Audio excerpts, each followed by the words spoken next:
The Super Empath. Hello, I'm H.G. Tudor. I divide empaths into 4 schools: standard, codependent, super, and contagion. The super empath is perhaps the category that is most misunderstood. Because it's got the description super, many people are drawn to it because they tend to think that it means that this is the best empath. It doesn't mean that. There are others that think that the super empath is some kind of kick-ass ninja super heyoka empath that goes around beating up narcissists, tearing them apart and making their lives a misery. Empaths don't behave that way. Certainly, empaths may be motivated to achieve revenge at some juncture, but often when they seek it, they fail miserably. The reason they fail is that they are governed so much by their emotional thinking that they fuck up. They give lashings of fuel to the narcissist.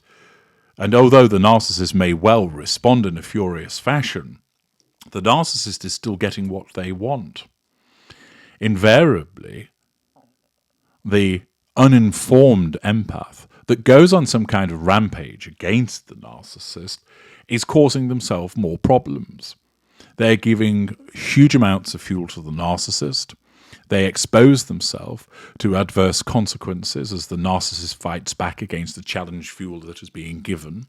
They increase the risk of being hoovered, and they engage in increasing their emotional thinking. Thus, their emotional thinking cons them into believing that their rampage, that them going on the warpath, was sensible, when actually it was not. Many empaths just aren't motivated to go there. They want to stay away from the narcissist. They want to be left alone. But there are those that want to hit back. That is not a super empath. There are many unaware narcissists who believe that they are super empaths, that stroll around the chat rooms and the comment sections beating their chests and saying, "Yes, I am a super empath. I took down the narcissist." Chances are they either have an honest belief that they did, but they didn't, or it never even happened. And it's the delusion of the narcissist that causes a revision of history to not only cause them to believe that they are a super empath, but they affected the other individual and that they took down a narcissist, whereas either nothing happened or they actually continued to make the life a misery of an innocent victim, an empathic individual.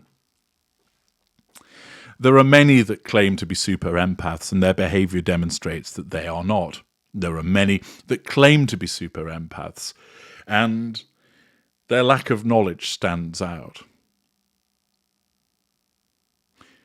The super empath has, like the codependent and the contagion, a foundation of standard behaviors. Namely, they have emotional empathy for a wide range of people. They have deep emotional empathy for those individuals, and they are guided by their emotional empathy on a day-to-day basis to behave in a particular way. However, the super empath is an individual that operates in a way of greater resilience to the manipulations that are doled out by the narcissist, so that they not absorb the abuse in the way that a codependent can, repeatedly self-flagellating, but instead, whereas the codependent gains validation from acts as giving and does this to an excessive degree, even when it goes beyond what is good for themselves, such as their inherent addiction to the act of giving and selflessness, the codependent might not actually be that strong an individual. They are in the sense of the abuse that they can soak up. But they're not as strong as they don't have the level of identity to assert.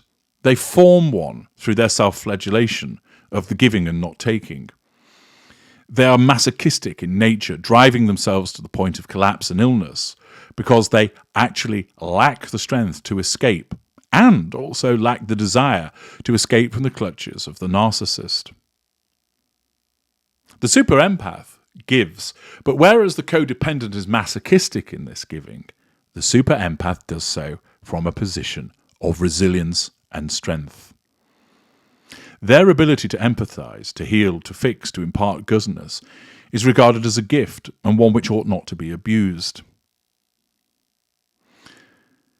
They are drawn to our kind not because of the need to seek validation of identity through a narcissist, but as a consequence of the false strength which the narcissist exhibits at the outset of the seduction.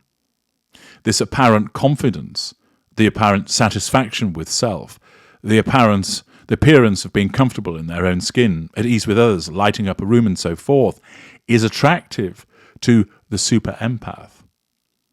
Because that super empath actually sees something of themselves in the narcissist when the narcissist is seducing. Now, this isn't to state that the super empath is a narcissist, far from it. But the super empath can be engaging as a narcissist, particularly where the magnet cadre is combined, resulting in a mutual attraction. The super empath tends to attract mainly mid-range and mainly more of upper mid-range and greater narcissist because there is a greater challenge.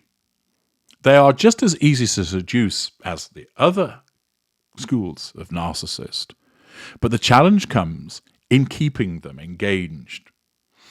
The super empath is essentially harder to break in terms of causing negative fuel to flow. The standard empath, the codependent and the contagion are easier to break in terms of causing negative fuel to flow. The super empath is made of sterner material and will actually resist the negative machinations of the narcissist at first. This can sometimes cause the narcissist to disengage because the super empath is viewed, usually subconsciously, as too difficult to keep under control, and therefore it forces the narcissist to go elsewhere. But the way that the super empath works is that they have this inner resilience. The super empath does not go around kicking the ass of other people, but they use that inner strength in a defensive manner.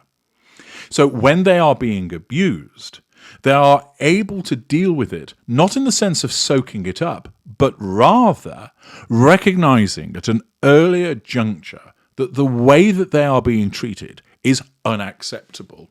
In a sense, their super empathy enables them to break through their emotional thinking faster than the other schools would do. It's as if a window is granted to the super empath, where they suddenly look and say, I refuse to be treated in this manner. This is inappropriate. Accordingly, they then have an opportunity to take action to escape from the behaviours of the narcissist. Upper mid-range narcissists, viewing themselves with a facade of superiority, will look for super empaths, sometimes majority, more commonly very strong or strong. Middle mid-range and lower mid-range are drawn to super empaths, but will struggle with regard to control to a greater degree, and therefore are more likely to want to go to standard majority.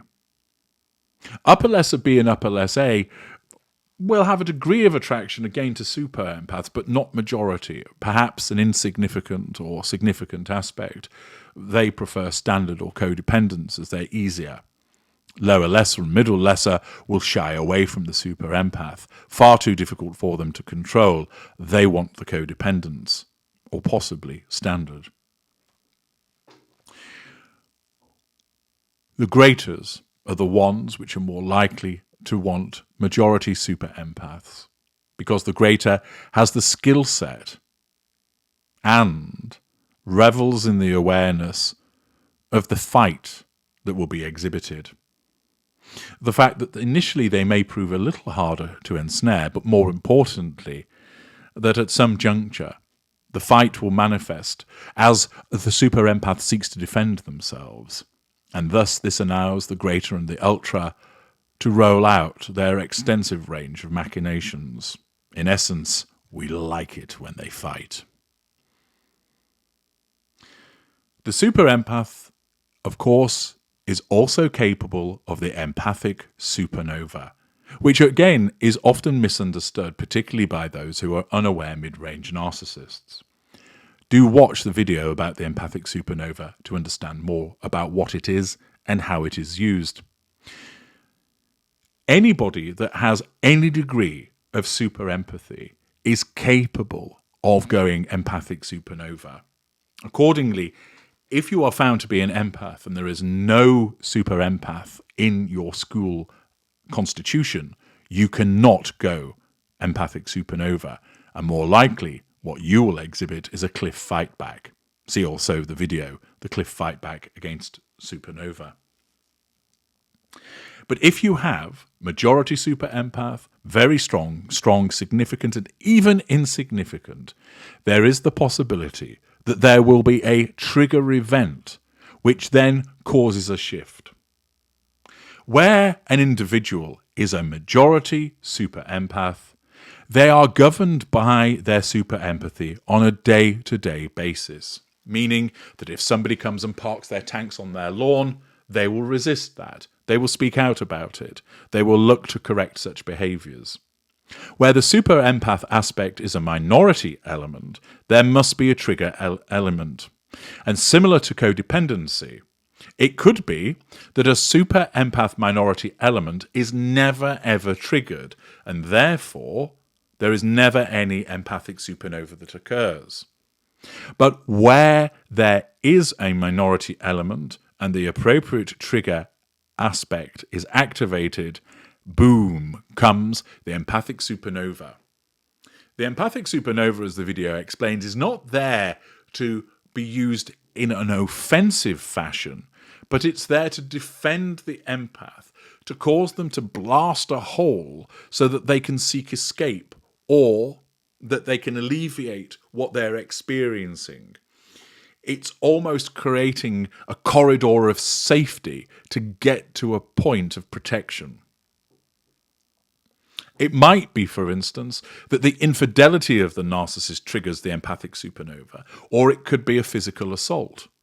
Commonly, it's where the narcissist is treating somebody that's close to the super empath, whether that is a majority or minority one. So, for instance, where the narcissist is abusing the children of the super empath, that amounts to an empathic supernova event, which causes the super empath to respond accordingly to protect those children.